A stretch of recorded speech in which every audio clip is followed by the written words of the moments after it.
मेरिटवर जाऊ, निर्णय हायकमांड ठरवणार. अजून चर्चा झाली नाही, त्याचं काय बोलणं झालं मला माहीत नाही. बैठकीत चर्चा करू. राज्यातील जागा वाटपाची चर्चा झाली नाही. अंतिम निर्णय केंद्रीय समितीचा आहे. चर्चा नसताना वावड्या आहे. राज्याच्या तिजोरीत 134 कोटी खर्च झाला आहे. 10 ते 15% खर्च झाला आहे. हेच सुरू आहे. राज्यात 35,000 कोटी कंत्राटदारांचे थकले आहेत. वाद हा महायुतीने उभा केला. शब्द दिला तर पूर्ण करा. आपापसात भांडणं लावण्याचं काम केलं. आता भोगावे लागतील. आश्वासने कशाला देता?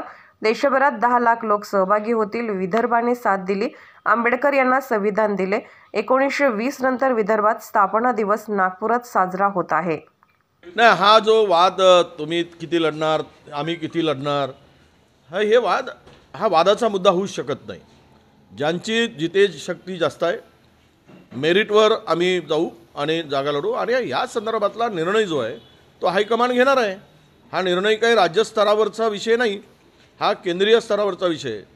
आमचे अध्यक्ष मल्लिकार्जुन खरगे साहेब, माननीय राहुलजी आणि राज्यातील काही नेते, आता अजून प्राथमिक चर्चेची फेरी झाली नाही आणि जागा वाटपाच्या संख्येचा प्रश्न आला कुठे?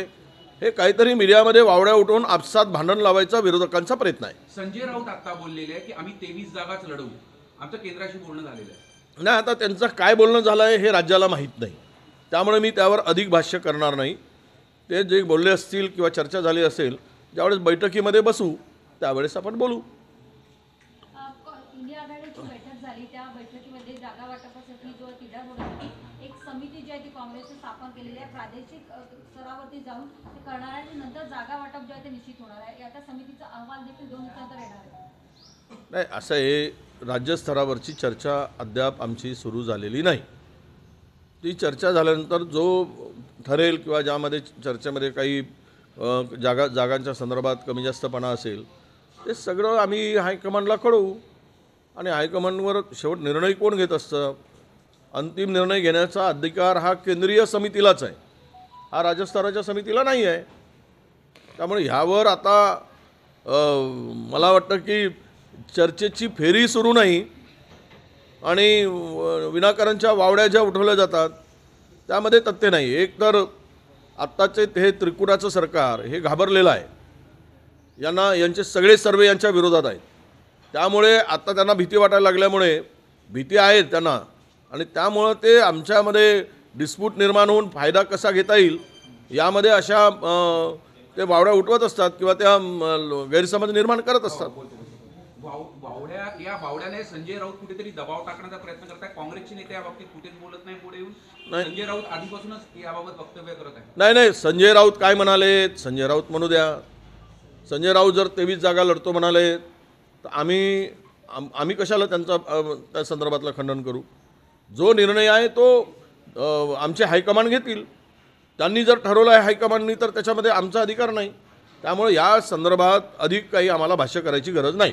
मुंबईच्या मेट्रोसाठी कोट्यवधी रुपये बाकीचे आहे महानगरपालिकेकडून आणि MMRDAच्या वरती कर्जाचा डोंगर आहे. मेट्रोसाठी अजून 1 लाख कोटींची आवश्यकता आहे. तो निधी दिला जात नाही. कुठेतरी काम रखडलं आहे. नाही, असं आहे की राज्याच्या एकूण तिजोरीमध्ये जे उत्पन्न आहे, उत्पन्नापेक्षा 134 कोटी रुपये हा राज्याच्या तिजोरीतून अधिकचा खर्च झालेला आहे. केवळ टेंडरच्या भरोशावर आणि 10% 15% कमिशनसाठी राज्य सरकार कुठल्याही स्तराला जाऊन काम करत आहे आणि त्यातून अधिकाधिक निवडणुकीचा निधी गोळा करण्याचं काम ठरवलं आहे. म्हणूनच आता पैसे जर तुमच्याकडे 100 रुपये येतील आणि 134 रुपये तुम्ही खर्च करत असाल तर 34 रुपये आणणार कुठून? हेच सुरू आहे सध्या राज्यामध्ये. म्हणूनच 35,000 कोटीचे बिल त्या कंत्राटदारांचे थकले आहेत. हा नवा प्रश्न पुन्हा उभा होणार आहे. जरांगे पाटील आपल्या मागणीवर ठाम आहे. रक्ताची आणि सगळे सोयरे यांना आरक्षणाचा लाभ झाला पाहिजे असं त्यांचं म्हणणं आहे. काल सरकारचं शिष्टमंडळ भेटलं, त्यांच्यासोबत देखील चर्चा विस्कटलेली आहे. या सगळा जो वाद उभा केला आहे या महायुतीच्या सरकारने केलेला वाद आहे. हा वादाची सुरुवातच त्यांनी केली. कशाला त्यांना आश्वासन द्यायला पाहिजे होता? कशाला सगळे जाऊन भेटायला पाहिजे होता? तुम्ही जर भेटलात तर मग शब्द पूर्ण करा. शब्द पूर्ण करणार नसाल तर भेटलात कशाला? आणि 2-3 तारखा कशाला दिलात तुम्ही? पहिले दिली मुदत, दुसरी मुदत दिली, तिसरी मुदत 24ची ती आता संपत आहे. हे सगळंच करून महाराष्ट्राला आपसात भांडवण्याचं काम राज्य सरकारनेच केलेलं आहे आणि आता त्याचं प्रायश्चित्त त्यांना भोगावं लागणार आहे. मराठा समाजाची फसवणूक कोणी केली? तुम्हीच केली. आणि आज आम्हाला अपेक्षा होती अधिवेशनामध्ये काही ठोस निर्णय घेतील, पण तो निर्णय झाला नाही. याचा अर्थ काय घेऊच शकत नाही.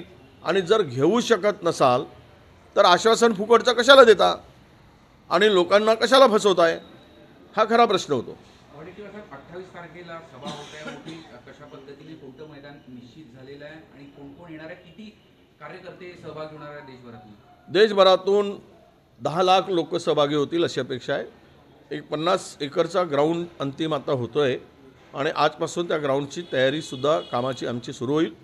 आम्ही आता तिकडे सगळे जाऊन काम करायला सुरुवात करणार आहोत.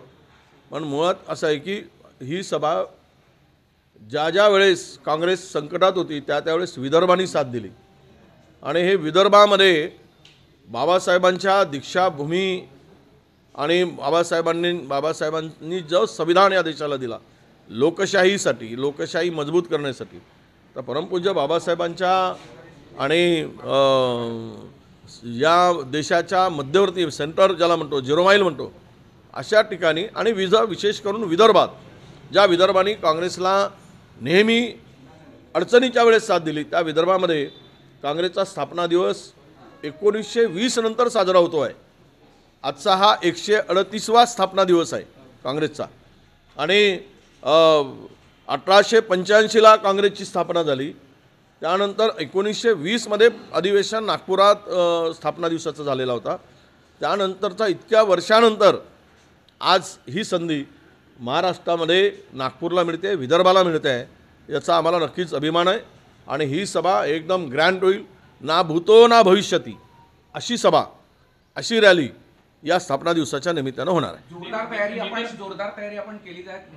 काँग्रेस एक क्राऊड फंडिंग करतात. सगळ्यात जास्त निधी जो क्राऊड फंडिंगचा जो उभारला जातो महाराष्ट्रातून काँग्रेस करता उभारला जातो अशी माहिती आहे. क्राऊड फंडिंग सुरू आहे महाराष्ट्राकडनं सगळ्यात जास्त प्रतिसाद मिळतो आहे. अच्छा, डोनेशन 138 रुपये हा पक्षाचा 138 रुपये आम्ही घेतो. आम्ही काही फुकटामध्ये ते मेंबरशिप करत नाही. मिसकाल द्या, मेंबर व्हा आणि मग आमचे एवढे मेंबर झालेत हे फुशारकी मारत नाही आम्ही.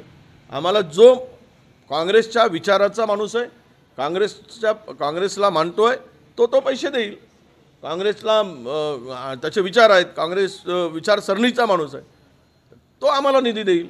तर हा निधी निश्चित महाराष्ट्रामध्ये देशातील निधीपैकी महाराष्ट्रातून अधिक असेल. महाराष्ट्रामध्ये स्पष्टपणे जनता आता काँग्रेसच्या पाठीमागे उभी होत आहे हे त्यावेळेस दिसेल.